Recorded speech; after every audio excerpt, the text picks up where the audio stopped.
important things. So. Good afternoon, everyone. My name is Kimberly Ferguson, and actually I'm here today representing the federal level. I work at the U.S. Department of Housing and Urban Development in San Francisco, and I have the distinct honor to work with a lot of Bay Area communities, including San Francisco. And one of the projects that I'm involved in is working to help transform 3 public housing developments in San Francisco at Bayview, Alice Griffith, in Sunnydale, and Potrero Hill. And a very large and important component of that is community involvement. And we take that actually very seriously. I've had or I do anyway. It's sort of the spirit that imbues itself in a lot of the different programs that we have. In part of that, what I wanted to share with you personally is why I think it's important for youth to be involved in these developments is, number one, they're always going to be youth with us wherever we live. They're an important part of our community, and I think that it's important that we hear their voice, not only hear their voice, but they're actually actively engaged, because I think that's what makes the work or the end product relevant and useful to everyone who lives in that community.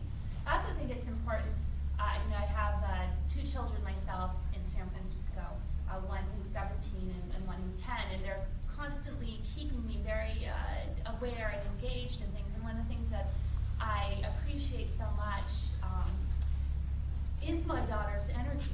As a 17-year-old, she cares so much about so many things, and I love to look back at that because I can remember, just that everything is so important. And as an older person now, I'm a little maybe a bit more measured about some things, but it's so real and so important, and I'm so grateful that she keeps me so aware of what's going on. And I think truly that a lot of times in the work that the older people do is that we lose that energy, we lose that perspective, and I think it's so important in civic engagement, in order to keep civic engagement alive, that we need the energy of the youth to keep us inspired and to keep us relevant and moving forward. I'm Mark Charette from the Association of Bay Area Governments. How many people know what the Association of Bay Area Governments is? ABAG. Going into too much detail with that? ABAG. Yeah, ABAG. I hate the acronym, so I try not to use it, but that's the acronym. I just asked to see if I need to explain it or not. So we're a regional agency representing the 109 jurisdictions and 101 jurisdictions in 9 counties in the Bay Area. And we're essentially responsible for long-range land use and transportation planning, so the location of jobs and housing over the next 30 years. And we work in partnership with the Metropolitan Transportation Commission. Recently, we adopted the Plan Bay Area, which, if adopted, if implemented, is projected to reduce our per capita greenhouse gas emissions by 1% over the next 30 years as a result of reductions in driving. So really what came to mind to me over and over and over again as we went through this process was the people involved were, knock on wood, short of advances in cryogenics and age enhanced, they're not going to be alive except more than halfway through the planning process. But knock on wood, right? But most of the people that came to the meetings, a lot of people that came to the meetings were from the Tea Party.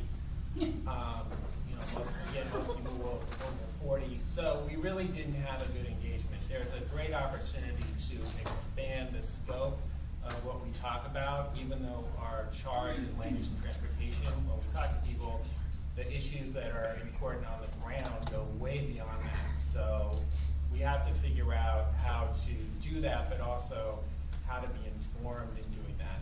So Y-Plan's been an opportunity for us to kind of engage more at the community scale, more at the human scale, at which the plan is implemented, to see how we can kind of further some of those ideas. It's very much at an early stage, but one of the key aspects of implementing the plan is our priority development areas, where most of the future growth is focused. Most of those places are very close to transit, and communities are doing planning for them. And so the whole concept is creating complete places and complete communities.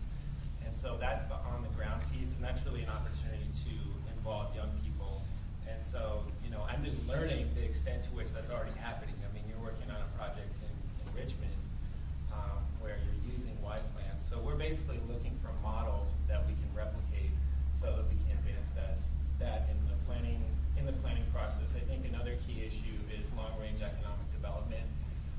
We don't really have a good way of integrating that into our planning process, except to say, if you put people near transit, it'll be good for them because they'll have to spend less money on transportation. Maybe that's true, but there's also some of the more basic issues which nobody's addressing in a regional level and interconnected way. And so when I learned more about the linked learning process, that really jumped out to me. So as a regional agency, how can we help facilitate making those connections?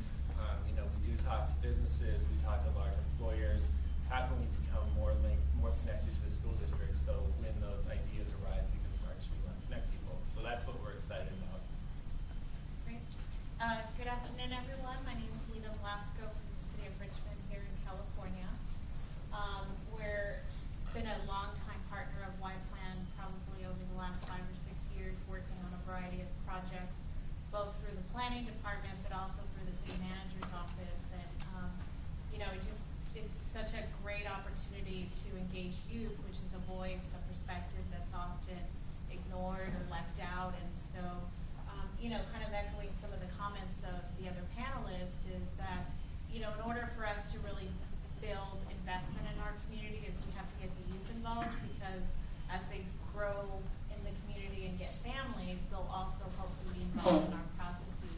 So I think one of the important things is really to sort of learn what cities do, how they can be involved, how they can be engaged, and be part of the change that we're trying to create, particularly in Richmond. And so, I think the youth often tell you things that other people, adults, don't want to tell you because they feel like they need to sugarcoat it. And I think there's an honest discussion with youth and a perspective that isn't sugar-coated, is real, and is also exciting to be able to see their creativity, but also the care that they put into the work. And I think that's really inspiring for us as a city who's looking to try to connect what cities do with health in our community, but also with school performance. And so to be able to tie all those together in a program like Y-Plan is really beneficial to us.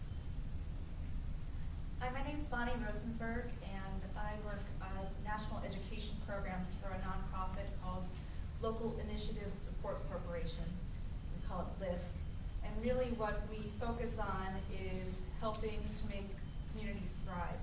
And we bring investment in terms of loans and grants and just information and training to local community groups in low-income communities around the country. And we have local presence in 31 cities and over 60 rural communities. And we focus on what we're calling comprehensive community development, which is really place-based investment in both the physical infrastructure and the people who live and work in these areas. And so there are several focus areas which really encompass a lot of the different Y-Plan areas. We work on affordable housing, economic development, particularly transit-oriented development, and commercial corridor revitalization. We work on family income and wealth building, and workforce development sorts of things. On the school side, we do a lot of financing of education facilities, and then my work is helping community-based organizations who are in the youth work area to really improve the quality of their programming. And then the other pieces are recreation and quality of life and health, so we invest in health facilities and in football fields and a whole range of different things that help make communities vital, thriving places. So my role is really we're focusing in on 3 transition areas that are really critical in education. The first being the transition from 3rd to 4th grade around literacy, making sure that kids are reading and comprehending as their learning becomes more text-based. And then we're focusing on that transition from middle school to high school, particularly around STEM and algebra and 21st century skills and all personal personal development in social and emotional learning, and then the transition from high school to college or other credentialed post-secondary education in terms of college access, college knowledge, and then all of the persistent sorts of skills that you need and supports you need to actually complete the program successfully. So that's where we're focused, and one of the things that I find really exciting about Y-Plan are opportunities to incorporate it into quality out-of-school time work, and also ways it can be used at the middle school and the high school area to really keep students engaged, have it be practical and relevant to where they live, and hopefully excite students to stay invested in their communities and realize that they have power to help change things, and really to be our future community organizers and community developers. Good afternoon. Some of you I met yesterday when I presented yesterday. My name is Prescott Rivas. And actually, I wear a lot of hats, but the hat I'm wearing today is representing the National Organization of Minority Architects. I am currently the co-chair of a project area that's called Project Pipeline, which is our way of introducing architecture and planning to students. And the whole idea around that is to increase the number of minorities that become architects with a real focus on African Americans. If you look at the demographics of architecture, there's roughly about 150,000 licensed architects in the country. Of that, there's roughly about 1,800 that are African Americans. So seeing that this is kind of a disproportionate to the actual number of African Americans that actually make up the population of the United States, as an organization, we thought that's something that we should really be out on the forefront of doing. NOMA itself was formed in 1971 around the whole idea of inequity and being able to get public jobs as a black architect. So they formed an organization to kind of create more voice and to talk about why, since all this money is being invested in these particular neighborhoods, yet none of the representation is coming from, or the design is coming from people who are known professionals that live in this neighborhood. So it was really about activism to start off. Currently what the organization actually does is we do a whole breadth of things. We're still about activism, we're about professional development, we're about youth engagement, and really over the last 10 years, it's really about how do we really reconnect back to communities. Because actually a lot of the founders were actually some of the first people that developed out the whole idea around what a community design center actually is, that was started in New York City. So we're really kind of coming back to our roots. My role, and also just kind of my background of working with kids, is I guess it really started when I went to my undergraduate when I was at Howard University. And for 2 years there, I worked with the National Building Museum, which they have a wonderful project that they engage middle school students in. It's called City Vision. And that's where I kind of really started, this idea of kind of being able to connect architecture and planning and kind of seeding it into the next generation. And ever since graduating there, I just kind of ancillary kind of always worked in these programs, even though I don't do this full time. That's what I'm actually going back to school to figure out how to do it. Even when I was working within the architecture area, one of my biggest roles is I did all the hiring of all our interns and our younger people into our firm. And I always just seemed to connect with kids, and every time I was just doing things with kids. But what really drives me now, and what my experience has been working now with Y-Plan, is really over the last 4 years of working with, as Kimberly mentioned, over at Hunter's Point Bayview, and working with that process of engaging kids about how do you actually create the community that you want, and really what are the ideas that need to be seeded there so that it's in an environment that everybody loves and enjoys, and also that's equitable, fair, and sustainable. So I really see myself as really as a connector point between kind of the people that build and actually design, and then also the connection of teaching the kids that, this is the way that you need to talk, kind of explain your processes to these adults, so really understand that your voice is valid, that you have a say, and that your ideas are just as valid as anybody else. The most important thing I've really learned while working with kids is that they understand how to solve things at the simplest level. And as an adult, we think of things in such complexities. But it's really, if we can find what the essence of what the problem is and what the true solution is, what the simplest solution, then generally everybody will buy into that process. And that's what kids do extremely well. Then the other thing is I just always love working with them about is just their energy.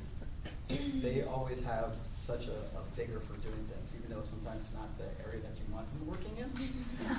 But just that energy and that vigor is something that allows me to get up every day and know that I have a true purpose.